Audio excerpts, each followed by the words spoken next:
Everybody was running to the airport. I was in the peace negotiation team with the Taliban before that. I was negotiating with them in Doha. There was a 21 members negotiation team on behalf of Republic of Afghanistan and 21 members negotiation team of Taliban. We were hoping that we will come to a political settlement before the situation gets to where it is now. But in the midst of this, when the US elections happened, but before that, when the US signed a deal with Taliban to withdraw from Afghanistan, if Taliban have agree on a political settlement, and when the US announced in April that they will withdraw from Afghanistan, that put Taliban in a victorious position that they didn't want to really negotiate, despite the fact that we were in talks with them, but that announcement put them in a mood that they will win through military means. So their preferred strategy was military strategy.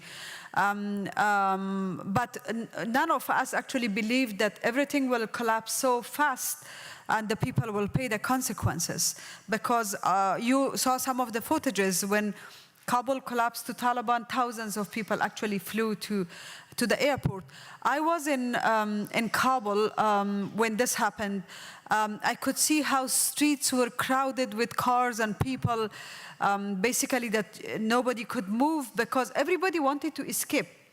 It was a terrifying situation. Nobody knew where they are going, but everyone wanted to escape that moment, that situation of fear and uncertainty. And for me also, although I was in the negotiation team with them, but because of my political career, I was a member of parliament for 15 years. I was chairing the Women and Human Rights Committee in the parliament. Also, I was the vice president. And I was also a supporter of women's rights. And in the negotiation team also, when I was in the negotiation, I was like trying to really make myself and the rest of my female colleagues visible. So I was in confrontation with Taliban. And for me personally, it also became very difficult.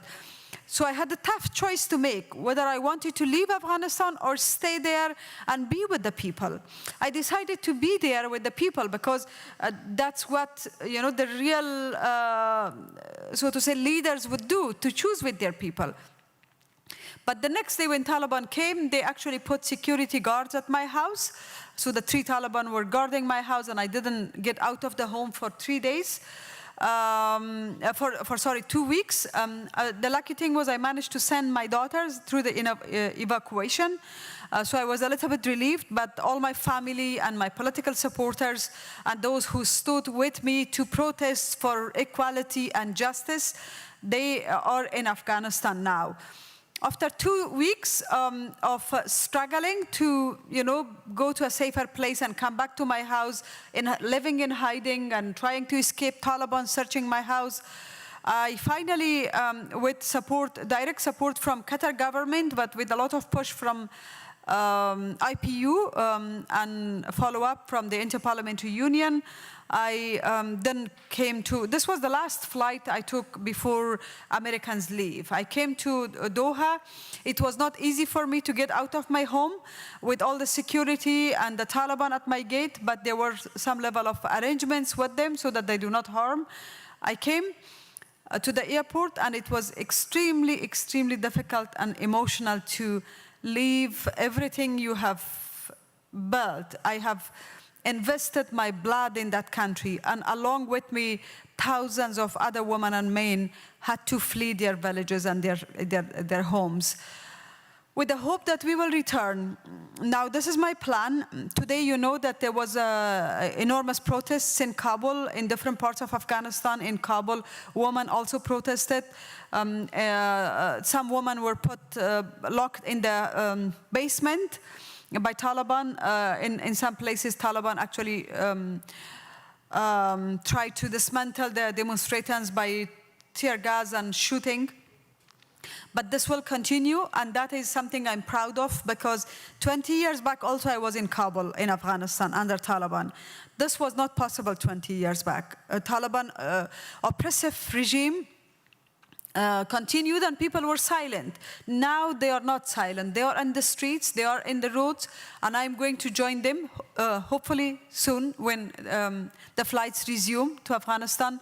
I know it is risky, but what I expect is the world to keep watching Afghanistan, the world leaders. This is a wonderful platform for me to make my appeal, through you especially, through the media. My appeal to the international community is that they watch the situation on the ground. They shouldn't make it easy for Taliban. They shouldn't give blank checks for Taliban. They have to monitor the situation of human rights, women's rights, the delivery, because now some of the political leaders of Taliban try to say they have changed. They issue statements, generic statements, etc., that they have become more moderate. But from my experience of 2 weeks in Afghanistan, their foot soldiers and commanders and their second layers of the government, of their party, their group, they have become more extreme, more conservative. They have become, because the only identity they have is through the gun, through the weapon they have. No education, no opportunity, so they become more extreme. And I think the Taliban will try to do anything to please the world so that they get international recognition. But I think once they get that, it's going to be so difficult to impose anything on them. So therefore, the only leverage the international community has, especially the European countries, that for many of them, standing by principles of democracy and equality is the core principle they believe in, that they should use their political leverage and do not give legitimacy easily without strong commitments. That being said, of course, the 35 million people are in desperate need of help.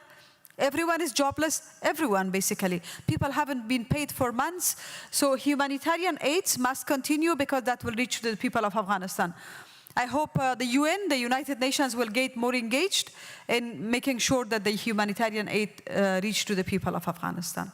Thank you. Thank you so much. Thank you. Okay. Thank you so much, Ms. Koofi. I think if you have 5 minutes, we might have some questions from the floor.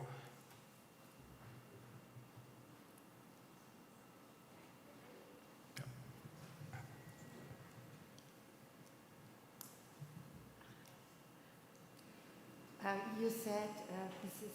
Koofi, that you came out with one of the last, if not the last flight.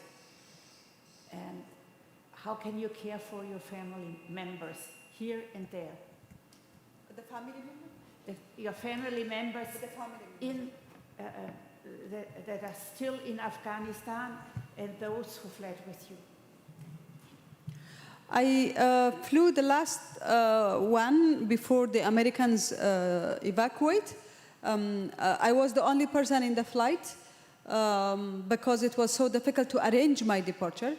My family, probably most of you know, because the story about my life is almost everywhere, and on my book also that I have written many years back.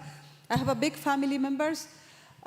They are all in Kabul, in Afghanistan, in Badakhshan, where I come from, and in Kabul, except my 2 daughters and my 1 sister, who was also a member of parliament, and she went to the UK. The rest of my family are in Afghanistan. The Taliban, under very difficult situation, actually. Thank you. Any other questions before we let Ms. Koofi get back to to the conference? Okay. Thank you so much, Ms. Koofi. Thank you so much.